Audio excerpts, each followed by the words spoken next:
If you're someone with IBD who's developed fear around food, I want you to know something. Your fear isn't irrational and you're not imagining it. Your brain has been trying to protect you, and I want to show you how that process works, why it happens so fast, and how you can start reversing it. I'm Rachel, and I work with people living with Crohn's and colitis to help them regain their energy, digestive control, and trust in their bodies so they can stop planning their lives around symptoms and start living more freely again. And I want to share a personal experience from early 2026 when my own body went into severe immune system activation, labelled as MCAS, because it taught me something powerful about how quickly the brain learns danger and how quickly it can unlearn it when you address the root. In the next few minutes, I'm going to walk you through the neuroscience behind fear of eating in inflammatory bowel disease, the survival circuits your brain uses, what the research shows, and the exact approach that rebuilds safety around food instead of forcing you through it. Most people, including clinicians, see food fear as irrational,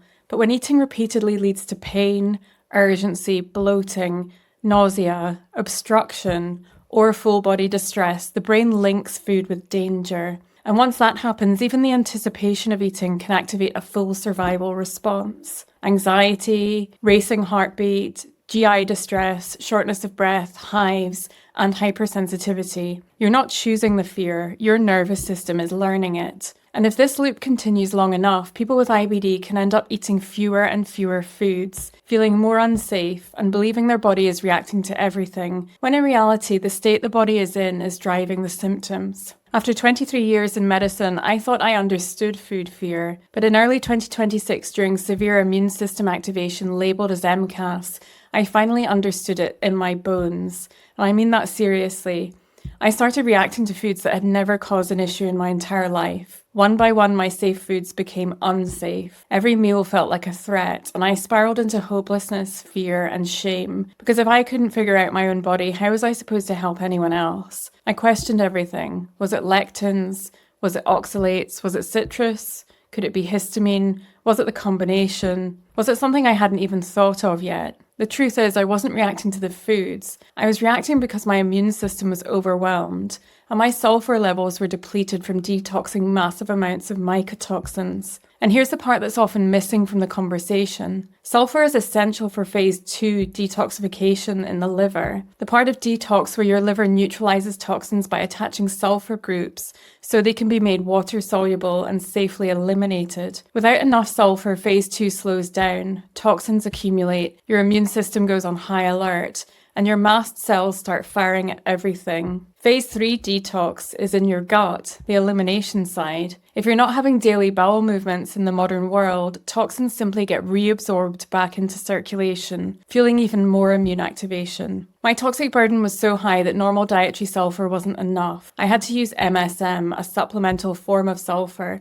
to restore glutathione production and clear the backlog. And here's the part that still stops me in my tracks. The day I replenished sulfur, my food reactions stopped. Overnight. Not slowly, not gradually, not with careful food reintroduction. They stopped as if someone turned off a switch. And that experience made me deeply curious. How many other people are stuck in food fear, not because the foods are dangerous, but because their detoxification pathways are overwhelmed, their sulfur is depleted, their mast cells are hyperreactive, and their nervous system is scanning for threat. How many people have restricted foods for so long that their world has shrunk, not because their gut can't tolerate those foods, but because their biochemistry doesn't have the resources to feel safe. When my reactions stopped overnight, it changed everything. It made me realize that so many people who are barely tolerating 5 or 6 foods might not have a food problem.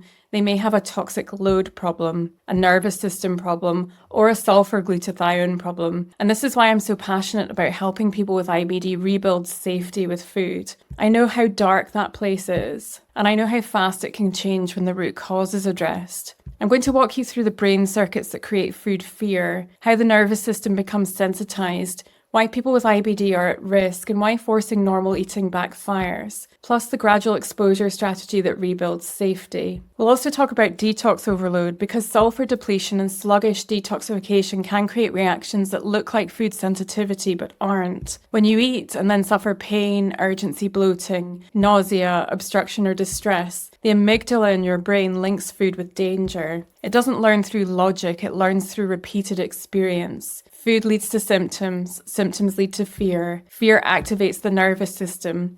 That creates more symptoms, which in turn creates more fear. So even thinking about food can trigger symptoms. This is not weakness, it's a survival response. IBD creates the perfect environment for danger learning. Inflammation, hypersensitivity, unpredictable symptoms, plus pain, urgency, and immune activation.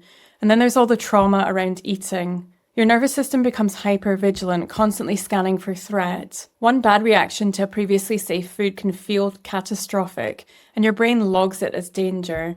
Symptoms after eating can come from inflammation, visceral hypersensitivity, stress physiology, dysbiosis in the gut. It could come from detox overload or slowed motility, symptom expectation, also meal size or just eating speed. But your brain doesn't know that. It just sees, I ate, something bad happened. So it blames the food, even when the food wasn't the cause. During severe immune activation labeled as MCAS, I experienced this exact loop. I blamed every food, I restricted more and more, I lost trust in my own body. But the real issue wasn't that detoxification had stalled because I didn't have the sulfur to make glutathione. Elimination pathways were overloaded, so toxins recirculated. My mast cells were firing at everything, and my system was interpreting every food as danger. My toxic burden was so great that I needed MSM, sulfur in its most accessible form, to rebuild glutathione and calm immune activation. This won't apply to everyone, but for me it was key.